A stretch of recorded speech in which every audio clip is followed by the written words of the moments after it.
lions, tigers, leopards, and jaguars. It is rather strange that many of the apex predators across the world are closely related to our feline friends who like to play with yarn. These cats are unironically the quote-unquote big cats, as opposed to the smaller cats, which not only include your pets, but also lynxes, bobcats, and cheetahs. These big cats belong to the genus Panthera, and wherever they roam, on 4 different continents, they make up the top of the food chain, as a result of their strength, prowess, and stealth. They have also inspired vastly different human cultures around the world. We'll start off with lions, since after all, they are the apex predator from the same biome that us humans trace our origin to, the savannas of Africa.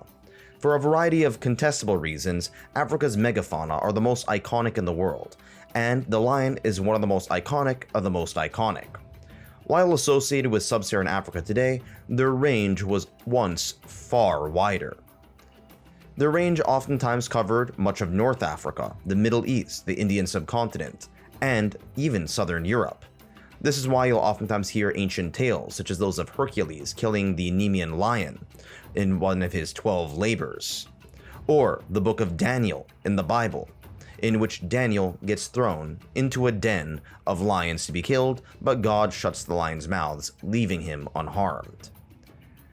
Unfortunately, the lion's range has declined drastically due to habitat destruction, hunting, and other matters, to the point where these mighty beasts actually have become quite vulnerable. Contrary to popular belief, there are actually wild lions outside of Africa. The Asiatic lions do live in a very small pocket of India. However, in that part of the world, the tiger has played a far more important role, and we'll get to that later. In those of the Middle East, the Assyrians, arguably the most brutal Bronze Age empire, loved to hunt lions for sport. In Africa, the Maasai people of what is now Kenya and Tanzania, around the current national park of the Masai Mara and the Serengeti, used to hunt lions as a rite of passage for a boy to become a man. Today, the Maasai people mostly focus on herding cattle instead. Due to co-evolving in Africa, and to a lesser extent, the lesser state of development and technology in sub-Saharan Africa, lions in this region have had their populations relatively maintained, but still fragmented nonetheless. To be fair, lions are one of the few animals capable of killing and eating humans, so it wasn't completely without warrant that humans would hunt and kill lions. Nonetheless, they are usually depicted in a very positive light in human cultures. If you recall Simba from The Lion King, his name literally means lion in Swahili, kind of like calling a human person human. Various tribal leaders would adopt the title of lion, symbolizing power and authority, hence the Lion King. The lion, being at the top of the food chain, led to humans associating it with authority, power, and control. Its ferocity led the ancient Egyptians to associate them with the military. Outside of Africa, lions would symbolize authority and power in Babylon, who, unlike the Assyrians, were interested less in killing lions than they were for using them as symbols to display their own power. The Bible mentions lions in other passages outside of the book of Daniel, such as the book of Samson, where Samson kills a lion due to his superhuman strength. The kingdom of Judea, centered in Jerusalem, where the Jewish religion comes from, would adopt the lion as their symbol long before Jews ever used the Star of David. Moving further south, we get to Ethiopia back in Africa, seeing their rulers as the descendants of King David's son Solomon and the African queen Sheba. They would use the Lion of Judea as their symbol as well. Their beliefs would inspire Rastafarians in modern Jamaica, which can be heard in the Bob Marley song Iron Lion Zion. The Jews were eventually conquered by the Babylonians, who, as we already know, used lions as their own symbol. This would be followed by the Persians, who conquered Babylon and liberated the Jews. They would also take a liking to lions, and you can see this in their pre-Islamic Revolution flag. Even in India, where lions were usually overshadowed by tigers, the Buddhist convert, Ashoka, leader of the Mauryan Empire, adopted the symbol of 4 lions, and it's still used by the Indian state to this day.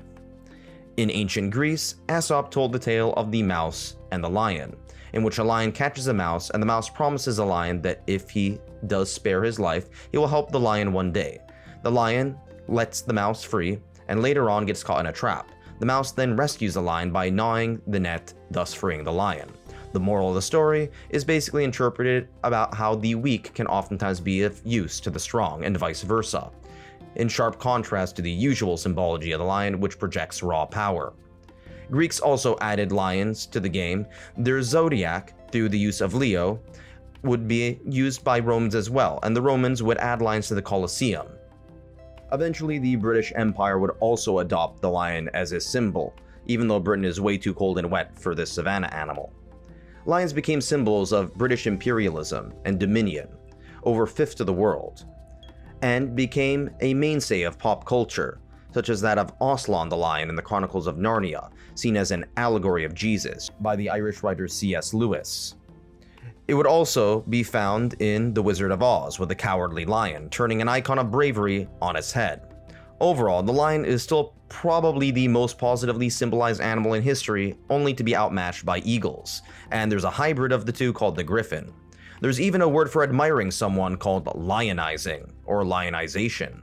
It's rather amusing how positively they're seen in human cultures, oftentimes due to their majestic manes. Even though these animals spend around 21 hours a day sleeping, the male lions usually don't do much hunting and oftentimes kill cubs of other males. Perhaps we should stop lionizing lions and move on to, well, leopards. Leopards are the smallest, yet the most versatile of the big cats, living widely across ranges of Africa and Asia. Their slender build is far better for vertical movement, whether that be on a single tree in the savanna or the forest canopies of the jungles, or the steep mountain cliffs of the Himalayas. In the case of snow lions, most iconically, they have also probably played the least cultural significance of the big four cats due to their smaller size. However, nonetheless, various classical cultures in Rome and Greece, along with African kingdoms, depicted them in their art, sometimes as symbols of power and military might. Melanistic features have also been common in pop culture, such as the one in the Jungle Book, as well as the title Black Panther from the Marvel Comics. The critically endangered snow leopard has become an icon of various people groups in the mountain regions of Central Asia. Speaking of Asia, let's move on to the more iconic Asian cat, the tiger, the largest of the big cats. Like lions and leopards, their range has also shrank drastically, once spanning nearly all of the Indian subcontinent, China, and Southeast Asia, and even having some subspecies like the Siberian tiger living in the frigid boreal forests of what are now Russia. Their populations have all been fragmented and are in grave danger. Tigers are arguably the most revered animal in Asia, if you don't count the mythical Chinese dragons. Both are found in the Chinese zodiac and are considered to be one of the most coveted by baby births. During some periods of Chinese history, people believed that tigers lived thousands of years, a view that doesn't exactly hold up to scientific scrutiny, but it does portray the level of respect and deference for tigers in Chinese society, a creature that no longer lives in the Chinese heartland.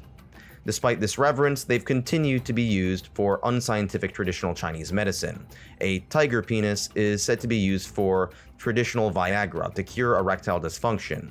I would just suggest taking the blue pill, which is cheaper, far more effective, and doesn't contribute to the extinction of wildlife. Or perhaps just get a hotter girlfriend. In a more positive light, the economies of South Korea, Taiwan, Singapore, and Hong Kong have been referred to as the Asian tigers due to their rapid growth and development. Now let's move on to India. Tigers play an even more important role dating back to the arrival of Indo-Europeans, in which the Indus River Valley civilization oftentimes revered tigers. The vast majority of the world's tigers live in India today, where they're feared as man-eaters, and they oftentimes face habitat destruction. However, they have been subject to tigerization, if you could call it that. In the epic poem, the Mahabharata, which I'm mispronouncing terribly, states, "Do not cut down the forest with its tigers. Let not the tigers be driven from that forest. There can be no forest without tigers, and no tigers without a forest. The forest shelters the tigers, and the tigers guard the forest." Hinduism, Jainism, and later Buddhism are not centered around humans as much as Abrahamic religions are, and oftentimes tigers and other animals were seen as almost supernatural entities. Ashoka would be adorned with the symbology of not only 4 lions but also the tiger, and he even banned the hunting of tigers, in part due to his Buddhist practices.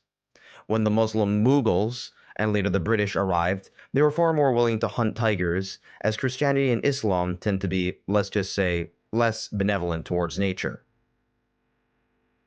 During the 2000s, the Tamil rebels in Sri Lanka adopted the name the Tamil Tigers in their failed insurgency against the predominantly Sinhalese-dominated government, a conflict that had gone on for decades previously.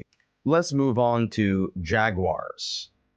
On the other side of the world, sometimes called the American tiger, even though it looks more like a robust leopard. They are the apex predators of the jungles of Central and South America.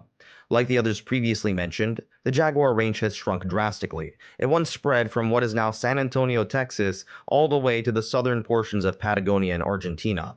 Today, their population centers are fragmented between the Amazon rainforest and the jungles of Central America.